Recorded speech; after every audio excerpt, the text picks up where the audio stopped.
Cool. So, Tim, can you give me your thoughts on the fight, man? Did you think the right guy won? I didn't score the fight. It looked like Angulo was the aggressor all night. It looked like you had Berlanga boxing off the back foot, using his jab, quickness. I thought it was going to be a draw, to be honest with you, but, I'm not a judge. I didn't judge the fight. Berlanga won I guess he won the fight at the end of the day. Were you impressed by him tonight? I don't think anybody was impressed.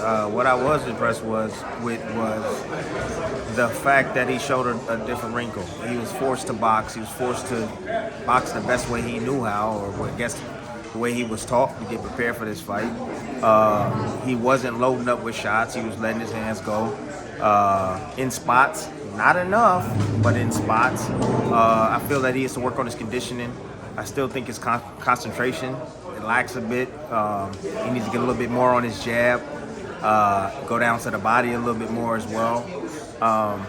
It's all about time with him.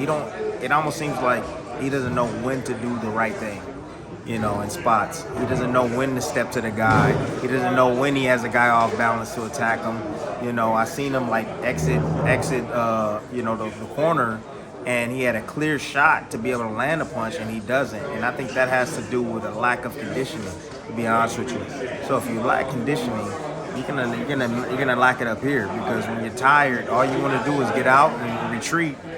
But when you do have the energy and the conditioning, hey, you're gonna get out and you're gonna counter.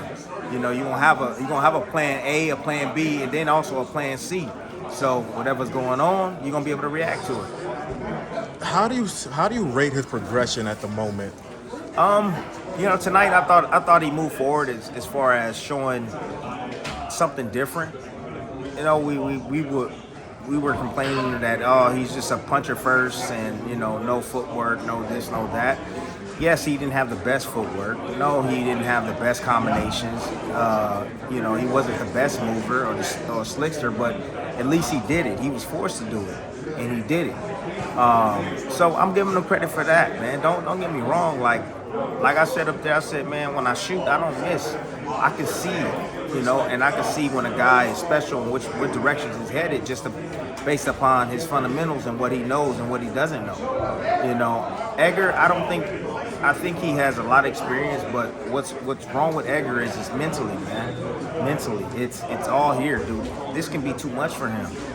So you mean the 16 first-round knockouts in a row, having Fat Joe here, all these celebrities, it's probably getting a little bit too much to his head?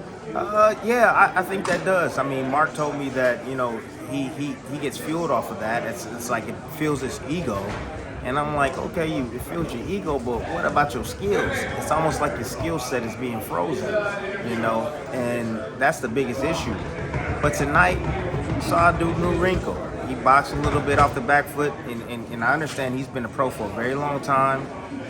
Everybody has their due date to be, great. But tonight was a small progression as far as boxing goes, but as far as the entertainment value, I didn't think he was entertaining at all. So. Gotcha. I gotta get your thoughts on Haney. I know when I was watching it from home, you were really excited about how well he was boxing. So, just give me a breakdown of how well he did. And do you think Kambosos can do anything in the rematch to win? So anybody that felt that I was too biased or something on the broadcast, I'm sorry, that's your opinion at the end of the day. But when you have one guy that's completely dominating, and he's doing a lot of great things in there, and I'm telling you what he's doing and how he's doing it, and then occasionally you'll see Kambosos do something, and I'll let the fans know what he's doing and what he should do.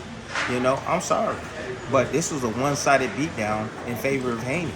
And, what turns me on is the sweet science. Sweet science of boxing. Hit and don't get hit. The combinations, controlling the distance, level change. Everything he did was just beautiful. And then you got to put into the pot. You got to put that, like, he's over in Australia. His dad just got here. He's been handling all of this on his own. He's in enemy territory.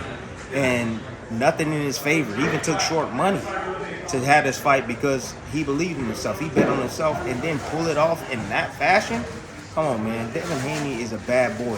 And I always tell you guys that this sport, honestly, is 90% mental, bro. I'm serious. 10% physical. A lot of guys, everybody get ready for fights. You know, we bite down, we go to sleep early, we lift weights, and we do whatever we need to get physically ready. But mentally, you know, can you handle that pressure? Tonight, see, Edgar, somewhat lacking mentally. I'm not going to lie to you, but I can tell you this. Haney, on the other hand, I'm going to let you guys know right now. I think at the 135-pound limit, I think Haney might be the last one standing. And everybody's saying, what? Who? Huh? I know y'all what y'all saying right now. Yeah, Tank, yeah. I'm saying, you know, Garcia, yeah, you can get that word too. You know what I'm saying? Lomachenko, yeah, you can get that word too. And everybody like, oh, wait, he don't punch hard. He don't this. Everybody keep making excuses for Haney. But what y'all fail to realize is that boy is sweet tactically. That boy is long. He's strong. He got physical strength. He got good defense to go along with his offense. He's active up front with his jab. He's active with his combinations and countering. Like, there's a lot to Haney. And now you imagine a Devin Haney and Tank fight. You saw what Rolly was doing, you know, and you say, well, Tank, Haney don't have the same punching power as Rolly, so how is he gonna keep him off? He gonna keep him off with controlling that distance outside with those long ass arms he got. That's what he gonna do, and he gonna move circles. Now I say Tank got a puncher's chance, no doubt about it, a puncher's chance in beating a Haney. But I'm not gonna lie. If they fought, I will favor Haney.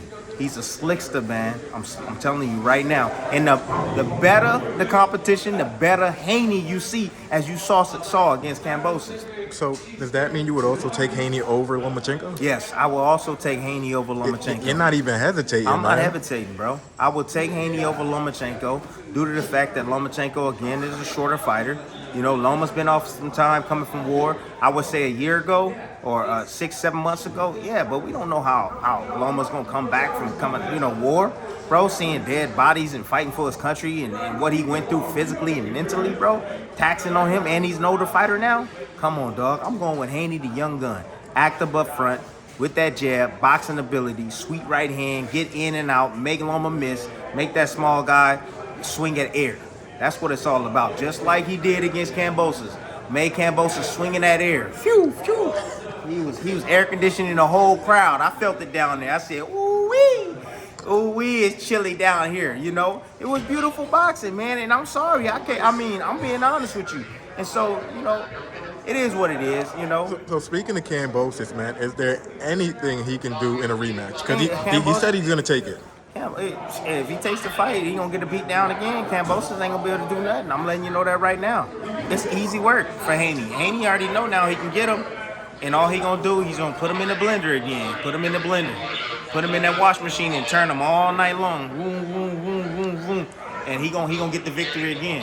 So, I mean, I know Shakur is at 130 right now. Shakur and Haney is the two. That right there, that's the fight. That's 50-50. Shakur ain't no joke. Shakur defensively, tactically, everything. Shakur got it all, you know, and mentally, just like Haney. It'll be a great match.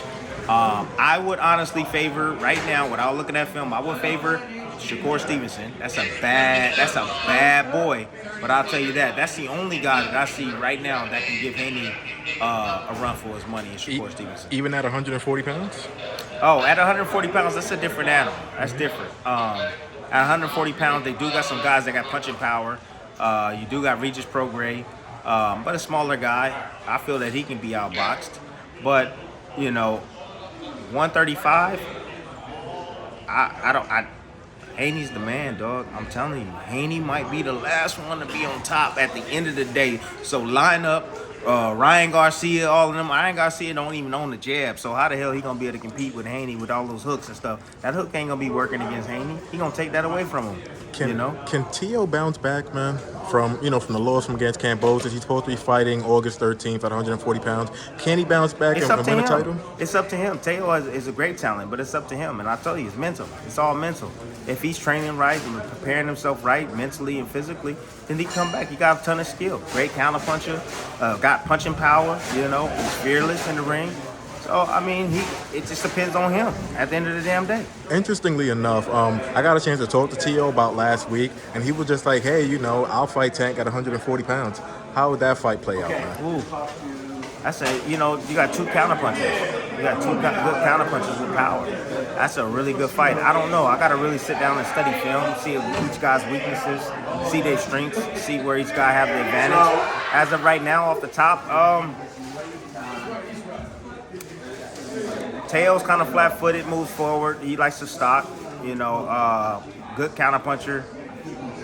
He does well. He does extremely well against southpaws because he has a good straight right hand and left hook. At 140, I'm going to go with Teo. I got Teo winning that fight, to be honest with you. I just think that Teo understands how to deal with southpaws, especially smaller southpaws. I understand Haney, he has explosive punching power, and he can end it, but Teo got that power too. And if Teo can outbox him and keep him on the outside and keep turning him, he can beat him.